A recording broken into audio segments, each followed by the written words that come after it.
is W5. This guy wanted to cause a revolution. Homegrown terrorists hold Canada in the grip of violence. We had 31 bombs in 6 months. The FLQ said Pierre Laporte was dead. I'd go home in a car with policemen having machine gun. And threatened to tear the country apart. Those who would gain power through terror rule through terror. The situation was getting out of control. This is not isolated terror by a handful of disaffected hoodlums. This is CTV's W5 with Avery Haynes. Welcome to W5. 50 years ago this weekend, Canadians were shocked by an act of domestic terrorism. Separatist extremists in Quebec took a British diplomat hostage.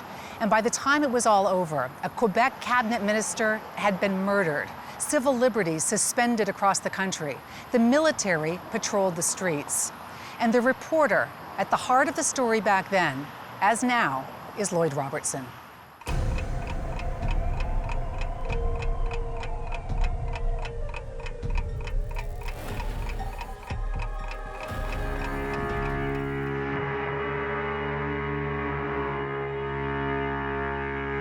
October 17th, 1970, in the Montreal suburb of Longueuil, police move in on a late model Chevrolet Biscayne. What they are about to find will rock Canada. In the trunk, a stunning discovery. The body of Pierre Laporte, strangled.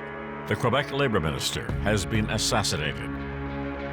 For a week after he'd been kidnapped at gunpoint from his front lawn, police had been frantically searching. Now, their worst fears are realized. In the communique, the FLQ said Pierre Laporte was dead.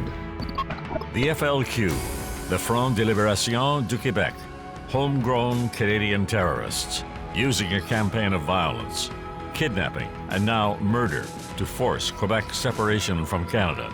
A direct challenge to the federal government and Prime Minister Pierre Trudeau.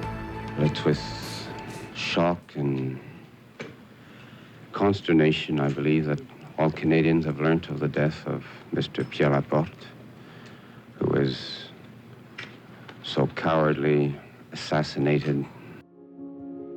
Trudeau's principal secretary was Marc Lalonde, who can never forget that night. It was a, total shock. It was just unbelievable. How did you find out? We heard it on the news, television and radio as soon as it occurred, and it was, so depressing. The car police tow away belongs to Paul Rose, along with his brother Jacques and two other suspects, Francis Simard and Bernard Vautier, the members of the Chenier cell of the FLQ, now on the loose.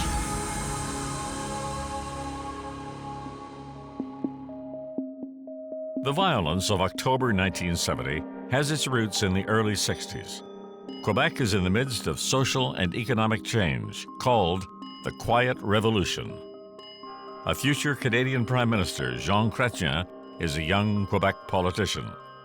We had a new government in Quebec. They call it the Quiet Revolution under Jean Lesage. I think you said it was a time of confusion for Quebecers. I was involved in the political evolution and the Quiet Revolution, a big change in everything. And I became a member of Parliament, and then we had a debate on a lot of evolution. Big changes all across Quebec society. Watching them in Montreal is a young lawyer, Marc Lalonde. We thought that the relatively poor economic situation of the French Quebecers were a matter that was the result of government policies and social policies. How did you consider countering the FLQ in those earlier times? What was felt was needed was try and convince Quebecers that resorting to violence should not be supported. The FLQ did not believe that the political process it by itself would be enough, that there had to be a revolution. A revolution the FLQ declares in April 1963. Its first manifesto vows, "To arms, the hour of national revolution has come, independence or death." The FLQ throughout the 1960s has kind of three major targets.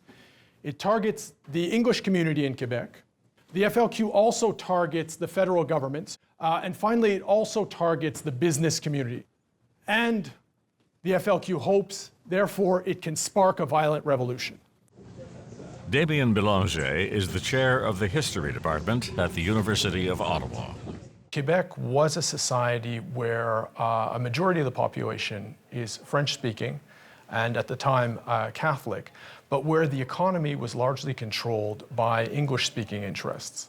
And there was a growing sense that the only way to make French Canadians maîtres chez nous, masters in their own house, would be to use the power of the province of Quebec to sort of, if you will, smash the control that English-speaking interests had over Quebec's economy. How does the FLQ, Front Libération du Québec, how does it enter this picture?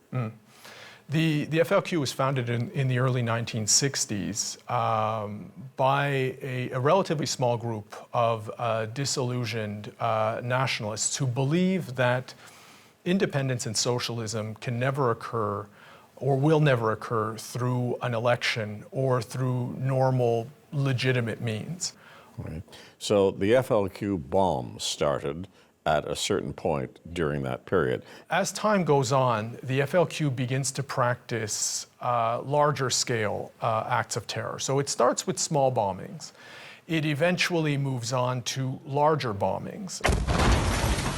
The bombings begin in the spring of 1963. First with Molotov cocktails, then bombing federal buildings. C'était un combat, c'était une guerre. A war. That's how Robert Como describes the FLQ's mission. Como, a committed separatist, was a member of the FLQ. He is the author of a new book, My October. This is his first interview for Canadian English television. How did you become involved in the first place with the FLQ? J'imaginais le FLQ assez organisé, assez important et tout ça. Donc, j'ai donné de l'argent et tranquillement, j'ai été plus loin. J'ai prêté mon auto, puis j'ai prêté de l'argent pour des logements. Support like that is used by the FLQ terrorist cells. And a bomb in April 1963, outside a Canadian Forces recruiting base, claims the FLQ's first victim, security guard Wilfred O'Neill. Why did the FLQ decide to use bombs? Les grands journaux parlaient de l'indépendance. Alors, quand il y avait une bombe, là, ils en parlaient. Là, c'était le front page. Headlines that draw the attention of Robert Coté, a young police officer who volunteers for duty on the Montreal Bomb Disposal Squad. His first assignment, now known as Black Friday in Westmount. On Friday, the 17th of May, 1963, during the night, 10 small bombs made of 1.5 pounds of dynamite, 3 small sticks of dynamite, were deposited in as many mailboxes. And you were called on to take part in defusing them. Army Sergeant Major Rocky Leja dismantled 2 of these with his bare hands. No tools. Just like us, there was no tools. See? So just the small cutters. The 2 first bombs went okay, but the third one detonated in his hands. And he was given for dead. He was so severely injured, he was given for dead. But miraculously, he survived. He is obviously a victim of the FLQ. The FLQ publicizes its goals in small publications that promote violence. This edition, called La Cognée, the Axe, in March 1964. It warns the fight will be fought to the death. Another, La Victoire, in 1967, publishes detailed drawings on how to make a bomb. Robert Coté is there after bombings like this one at the home of Montreal's mayor, Jean Drapeau. And more bombs go off in the English enclave of Westmount. Les bombes, c'était une façon de publiciser l'argent, montrer qui est l'adversaire. So, did you support the bombings because innocent people died? Il y a eu des morts, effectivement, mais le but, c'était pas d'attaquer des civils, jamais. C'était vraiment des symboles comme la bourse. C'est vrai qu'il y a eu des blessés à cette occasion-là. February 13th, 1969. An explosion at the Montreal Stock Exchange wounds 27 people and stuns the city. It is just one of about 150 FLQ bombs that explode between 1963 and 1970. Others are set but defused. The largest here at the Bank of Montreal building in the financial district of the city. This car, found in the middle of the night, is packed with explosives. It was a 10-pound bomb under the passenger seat. And you knew that all this time it was ticking away. It was ticking, You of course, very clearly. Yeah. Very clearly. I pushed the button and cut one of the wires. With what? My faithful little nail cutters. Cote thinks the job is done, but there's one more surprise that night. Behind the driver's seat was a case of dynamite, 50 pounds of dynamite. There was another case of dynamite under the hood, plus the bomb itself and a few loose sticks here and there, for a total of 150 pounds of dynamite. A bomb big enough to cause massive damage in downtown Montreal. FLQ bombers are arrested, tried, and jailed. And the jailing of two suspected FLQ night raiders who refused to answer questions when put to them by the Crown prosecutor. But new terror cells form and unleash more bombing campaigns. No one knows how big the FLQ threat really is. There was no central leadership to the FLQ. You couldn't, arrest its leader and dismantle the FLQ from the top. People would start cells of the FLQ and attempt to come into contact with other cells. As the FLQ terror campaign grows, Marc Lalonde is in Ottawa, working for Prime Minister Pierre Trudeau. It was whipping up nationalism and extreme nationalism. Then came the bombings by the FLQ. What was your reaction to that? Well, I was shocked and amazed that people would think that they would need to resort to this kind of action to make their point. And then there were more bombings and more fatalities, more people killed. The FLQ terror campaign kills 6 people, but arrests only made the FLQ terrorists heroes in each other's eyes. Terrorism was new to us. We did not know. We could not know that when a movement of terror exists and you put some of the members in jail, they become the heroes that will inspire the following wave. This is exactly what happened. 2 new FLQ terrorist cells will adopt radical, deadly methods, forcing Canada onto a war footing in peacetime. Coming up, Really, there's only one way to achieve independence. It's violence. a campaign of terror sweeps through Montreal The FLQ was in possession of about 1,000 pounds of dynamite. when W5 continues.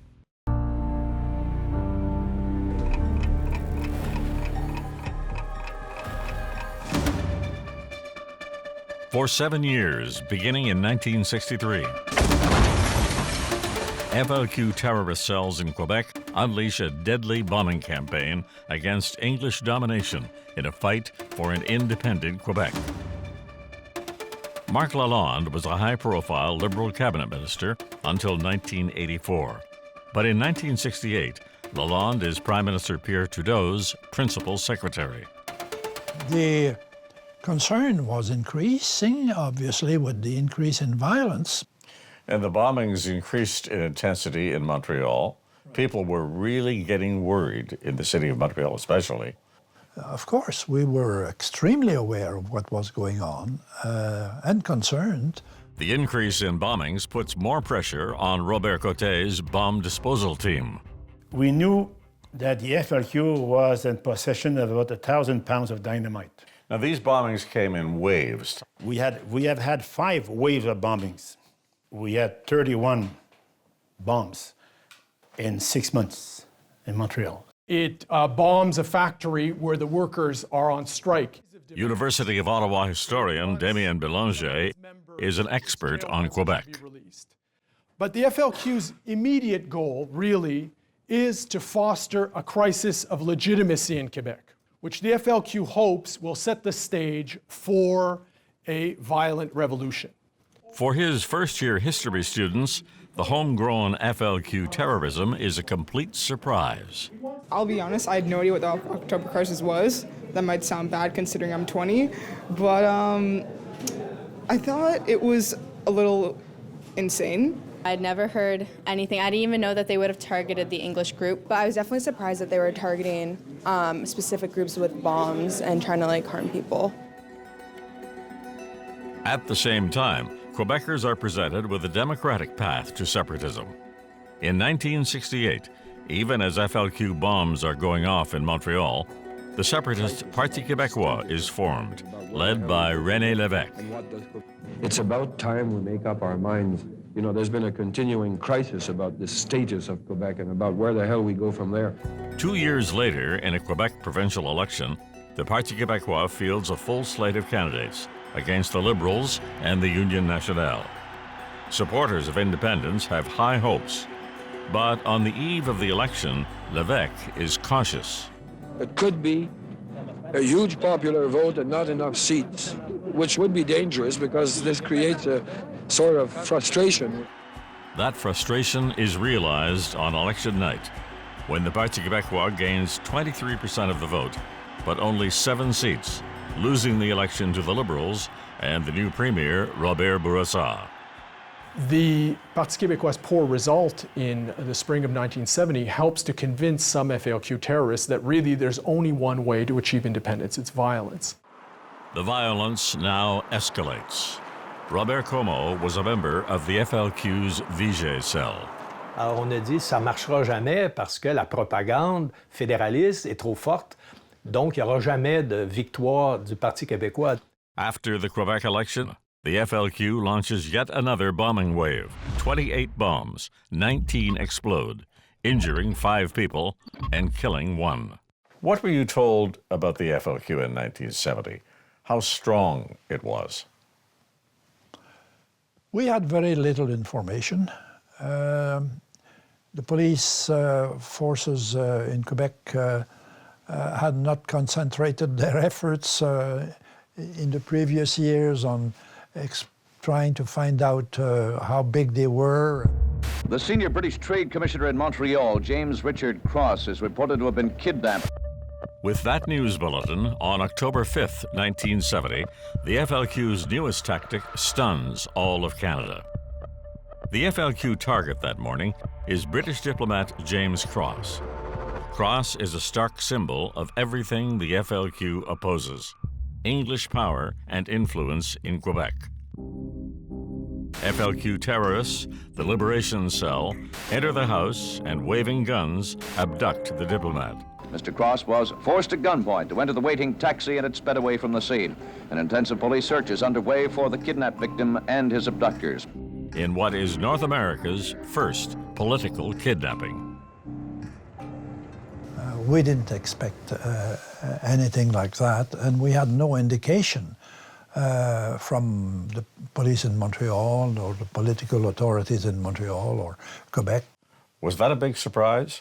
It was a total shock and a clear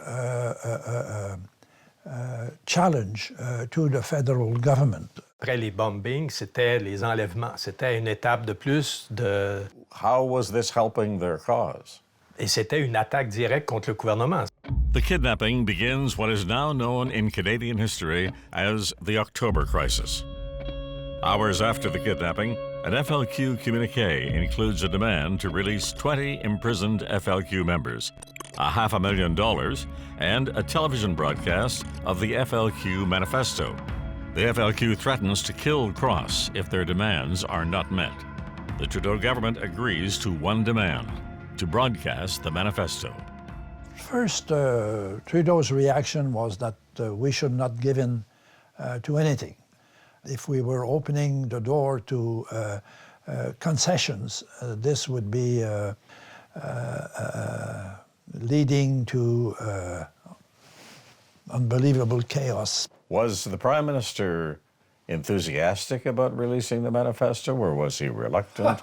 Very reluctant, not enthusiastic. We thought that this, every day that was gained was going to help the police find these people. FLQ members like Robert Comeau support the manifesto. Parce que je pense que c'était une guerre qui était juste. C'était une guerre qui était juste. On avait des objectifs qui étaient nobles. Il faut penser qu'à l'époque, on se voyait dans une guerre avec le gouvernement d'Ottawa. But Ottawa does not budge on the demand to release what the FLQ calls political prisoners. Police search Montreal trying to find Cross. 5 days later, another FLQ cell, guns at the ready, kidnaps Quebec's Labour Minister, Pierre Laporte, taking one of Quebec's own. In 1970, Laporte ran against Robert Bourassa to be leader of the Quebec Liberal Party. He openly opposes separatism in Quebec. In working towards a better economy in the province of Quebec, the more we will succeed in doing that, the more the separatist group will vanish. The FLQ kidnapping is a brazen attack on the very foundation of Quebec and Canada.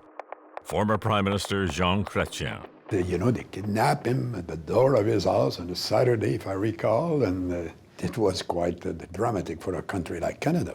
And what about you? You know, it was a big, big shock, and it was a shock that Canada was to be subject to that kind of violence. The Canadian Army deploys on the streets of Ottawa, and then, at the request of the provincial government, in Quebec. There's only one thing now that we're prepared to talk to them about. It's a way in which Mr. Cross and Mr. Laporte can be effectively released. Trudeau's inner circle now worries the crisis is getting out of hand. It did increase very considerably immediately the pressure on the federal government from the Quebec government and the Montreal authorities. A number of accounts say that you were in pretty daily contact with the mayor of Montreal and the premier of Quebec during this period. What were they actually telling you? Bourassa himself and the provincial ministers were very concerned that the situation was getting out of control. That growing feeling of panic leaves Trudeau with a tough decision. Coming up. It was definitely a shock treatment. We had no doubt about that. Canada under martial law. How far would you go with that? How far would you extend that? Well, just watch me. When W5 continues.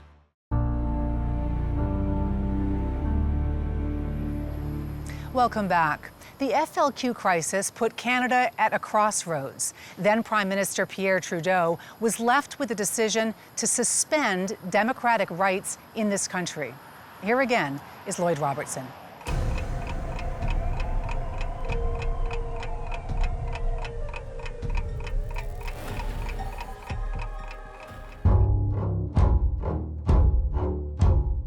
October 1970. Canada is under terrorist assault. From the Front de Libération du Québec, the FLQ. Bombings, and now the kidnapping of a British diplomat, James Cross, and the Quebec cabinet minister, Pierre Laporte. It is a national crisis.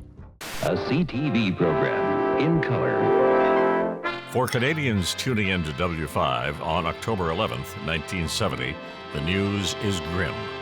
This is an extraordinary edition of W5. There is a highly organized, well-armed guerrilla movement operating in this country, and it has changed the ground rules in Canadian politics. There are suggestions that some Quebecers secretly support the terrorists' goals. French-speaking Québécois are proud of their FLQ this time. What do you call that? The thing they wanted to be printed there? The manifesto. Yeah. there's a lot of things that's true in there. This is not isolated terrorism by a handful of disaffected hoodlums. Fearing more violence and kidnappings, Prime Minister Pierre Trudeau put soldiers on the streets of Ottawa. Other soldiers protect prominent politicians, like the young cabinet minister Jean Chrétien. You know, I'd go home in a car with a policeman having a machine gun. But I'm telling you that to be protected for weeks, you know, with guy you having machine gun with them to protect you, you don't feel good. Historian Damien Bélanger. Once two individuals had been kidnapped, the various levels of government begin to panic. What was the Quebec population feeling at that time? Were they horrified by all this? Well, there's a sense of panic also among the population that things are getting out of hand. Watching the soldiers patrolling his neighborhood, this man says it's not the Canada he grew up in. Oh, I think anyone who is a student of these things and has lived in the country a long while is bound to be perturbed, disturbed about what's going on. When reporter Tim Rafe confronts Trudeau on Parliament Hill, a testy prime minister fires back. I'm worried about living in a town that's full of people with guns running around in it. Are you? Have they done anything to you? Have they pushed you around or anything? But you don't protect yourselves against the possibility of blackmail. Well, there's a lot of bleeding hearts around who just don't like to see people with helmets and guns. All I can say is go on and bleed. Then the challenge that provokes Trudeau's famous comeback. How far would you go with that? How far would you extend that? Well, just watch me. Quebec's Premier Robert Bourassa is holed up in the Queen Elizabeth Hotel in Montreal. With Quebec under siege, Marc Lalonde recalls the message from the province is clear. We must take some measures, special measures to prevent this. Did they mention the War Measures Act to Oh, you? yes, definitely. They did? They were the ones who were pressing. So this is how the War Measures Act came to be imposed then? Absolutely. Trudeau at first refused. He wouldn't hear about it, but the pressure kept building up. The War Measures Act, invoked in peacetime, gives the federal government enormous powers. The act, first passed at the beginning of World War I, states, "It shall only be enforced during war, invasion, or insurrection, real or apprehended."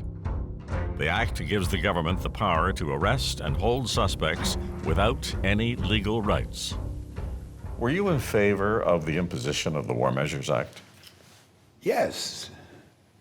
You were? But yes, because we had nothing else, you know. I think it would have been irresponsible. We are the national government.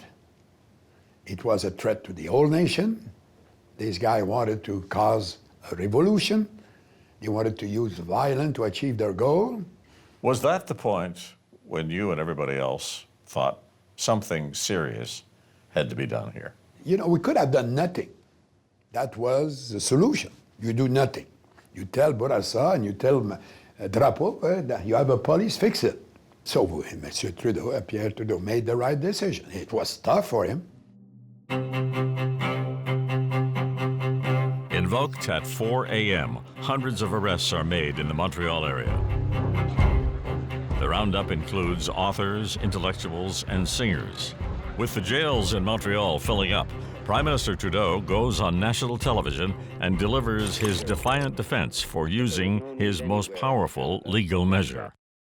I can assure you that the government is most reluctant to seek such powers, and did so only when it became crystal clear that the situation could not be controlled unless some extraordinary assistance was made available on an urgent basis. Those who would gain power through terror rule through terror. The government is acting, therefore, to protect your life and your liberty. Robert Como worked with the FLQ kidnappers of James Cross. C'est pour ça que la loi des mesures de guerre, c'était démesuré. Il n'y avait pas d'insurrection du tout. Donc, le gouvernement avait intérêt à exagérer l'importance du FLQ. Nous, on trouvait ça étonnant de voir arriver l'armée, toute l'armée au Québec pour le FLQ. On était un tout petit groupe. Did the FLQ, though, understand that they were terrorizing the public? C'est sûr que le FLQ voulait montrer qu'il était une grande organisation. Donc, il exagérait, il laissait entendre qu'il était très nombreux, très puissant. We were under a lot of pressure, and the situation was quite dramatic. Now, did everybody involved understand the scope of the power to authorities in the War Measures Act when all of this was going on? Of course. How brutal, if necessary, those powers can be. Yes, definitely. It was definitely a shock treatment. We had no doubt about that.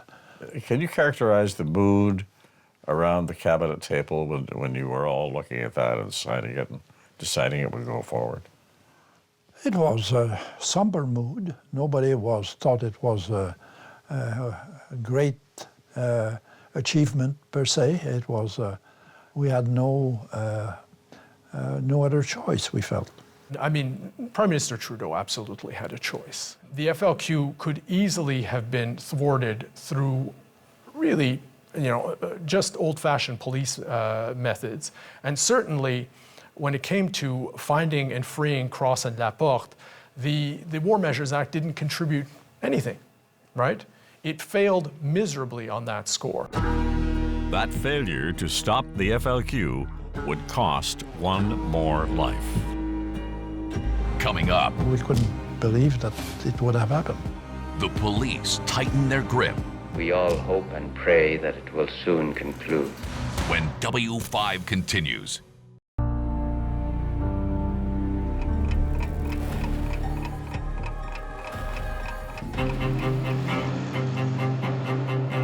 October 16th, 1970. 11 days since the kidnapping of British Trade Commissioner James Cross. 6 days since Cabinet Minister Pierre Laporte was taken. With criticism mounting, Prime Minister Pierre Trudeau has been defiant. How far would you extend that? Well, just watch me. Now it is time for him to act. At 4 a.m., he invokes the War Measures Act. Canada is now on a war footing in peacetime. The Army patrols Montreal and Ottawa. CTV News Special. On national television, Prime Minister Trudeau defends the government's actions. The government is acting as well to ensure the safe return of Mr. James Cross and Mr. Pierre Laporte. I speak for millions of Canadians when I say to their courageous wives and families how much we sympathize with them for the nightmare to which they've been subjected, and how much we all hope and pray that it will soon conclude. For the Laporte family, their prayers are unanswered. Less than 24 hours later, the FLQ's apparent response. Pierre Laporte is murdered. His strangled and bloody body is found in the trunk of this car, just a few hundred meters from the house in a Montreal suburb where he'd been held by his kidnappers, who are now hunted as assassins. On Parliament Hill, shock at the news of the death of Mr. Laporte.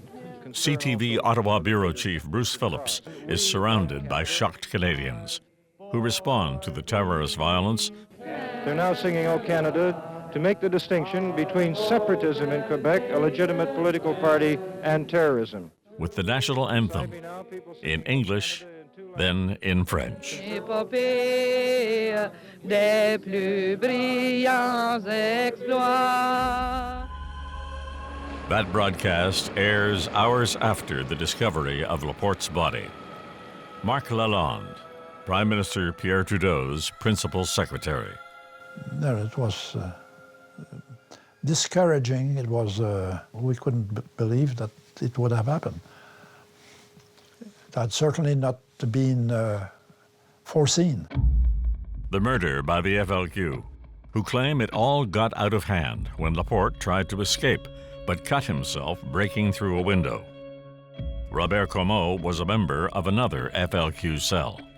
Les FLQistes voulaient l'amener à l'hôpital, puis Laporte, à ce moment-là, était découragé, criait, tout ça, et dans la bataille, il a été étouffé. After all, the assassination, the murder of Pierre Laporte, this was pretty violent stuff. Le but du FLQ, c'était pas de tuer des civils. C'était pas jamais un but. Même quand il y a eu des enlèvements, c'était pas de tuer Laporte ou de tuer M. Cross.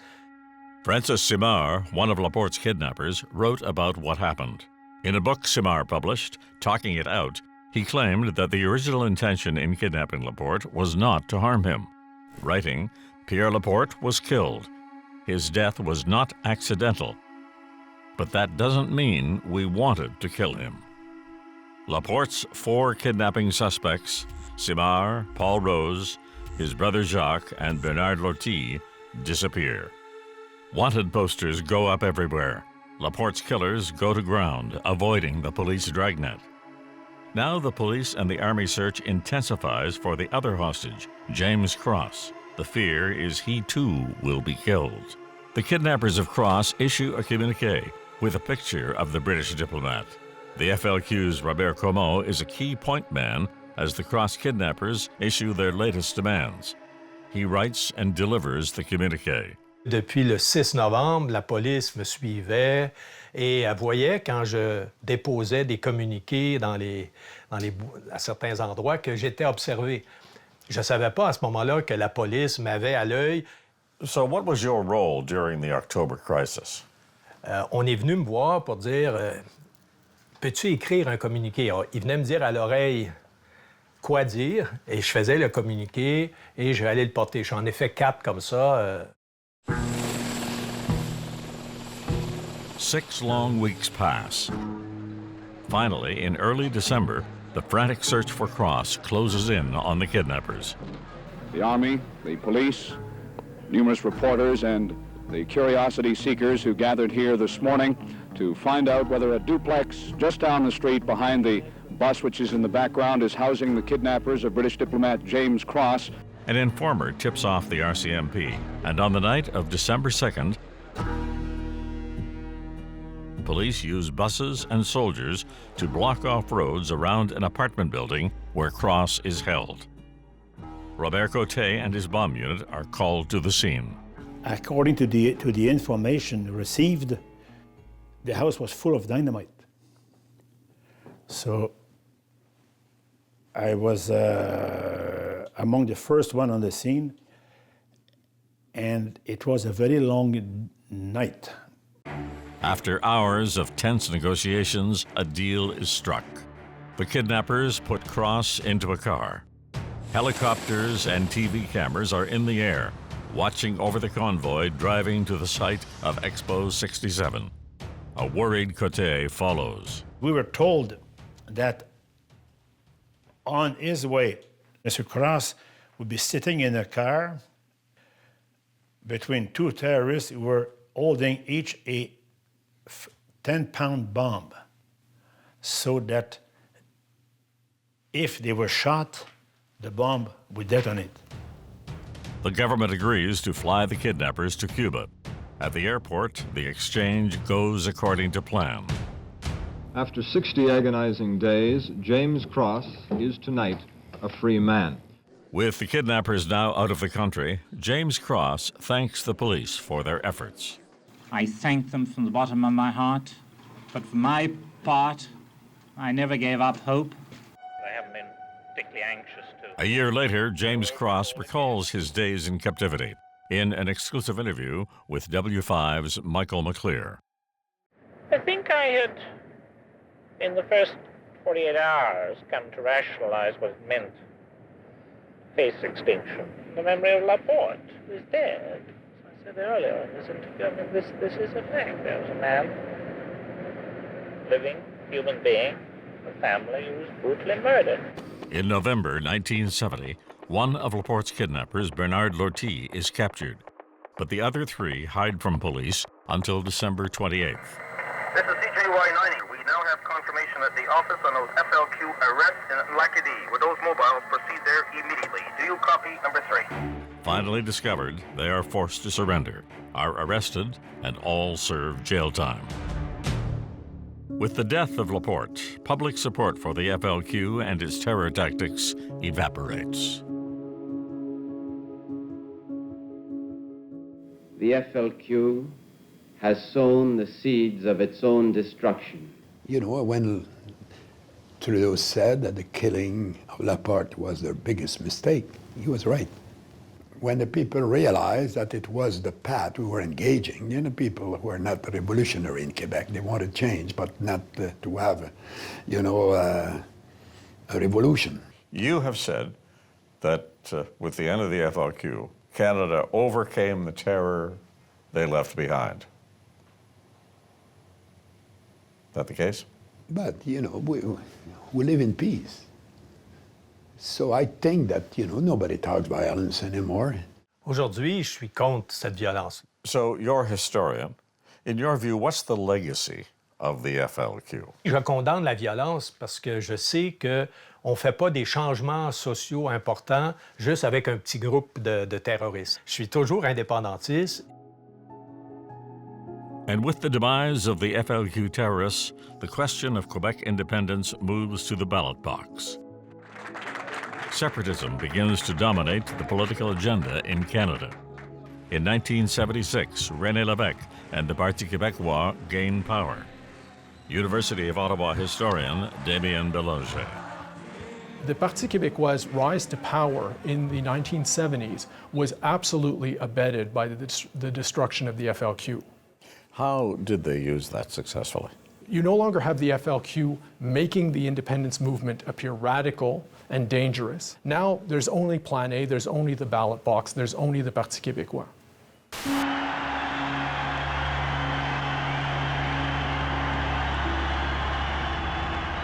Lévesque's victory starts Quebec on a path to a referendum on separation.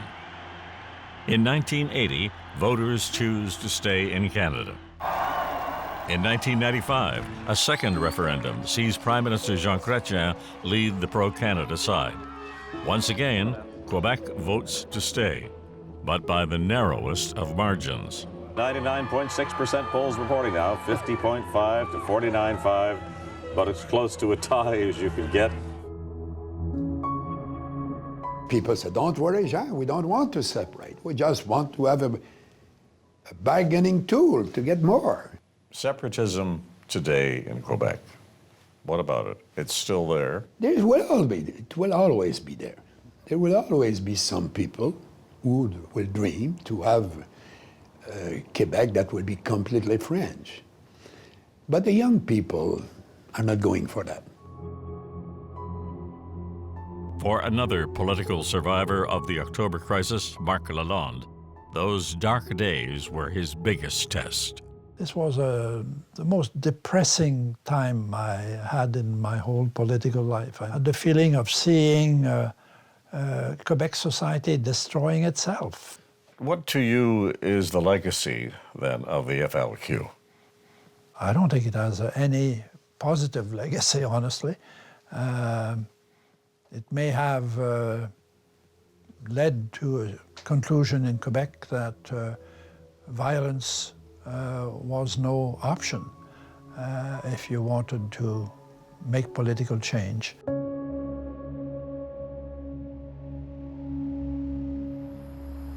The War Measures Act was replaced with the Emergencies Act. And at the beginning of the pandemic, there was a suggestion that Prime Minister Justin Trudeau invoke it to deal with COVID. That idea was quickly rejected by premiers across the country.